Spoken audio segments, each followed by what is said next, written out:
বিসমিল্লাহির রহমানির রহিম। আসসালামু আলাইকুম। আর শেখ রায়হান ভিডিওতে আমরা চলে আসলাম।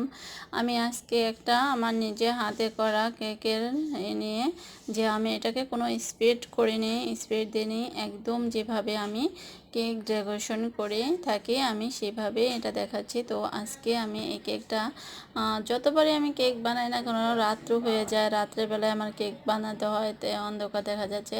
তো দেখতেই পাচ্ছেন আমি কেকটাকে ডেকোরেশন করতেছি, ক্রিমটাকে কমপ্লিট করে নিয়ে ওটা ফ্রিজে রেখে দিয়েছিলাম 30 মিনিটের মতো। ওখান থেকে বের করে আমি তারপর ফিরে আমি এটাকে ক্রিম উপরে এবং সাইডে ক্রিম লাগিয়ে তারপরে এটাকে সুন্দর করে ফিনিশিং আনতেছি। তো আমি ফিনিশিংটা কীভাবে দিতেছি, মানে আমি এই ভিডিওটা দেখাটা মানে সবাই তো এইভাবে দেখায় না, স্পিড দিয়ে মানে খুব তাড়াতাড়ি দ্রুত দেখায়।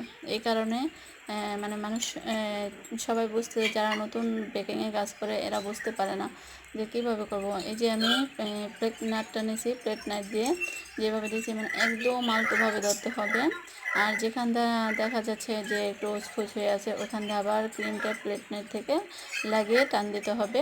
তো এই যে আমি প্লেট নাট দিয়ে সুন্দর করে টেনে টেনে ফিনিশিং আনতেছি। দেখতেই পাচ্ছেন আমার কেকটাকে কত সুন্দর করে ফিনিশিং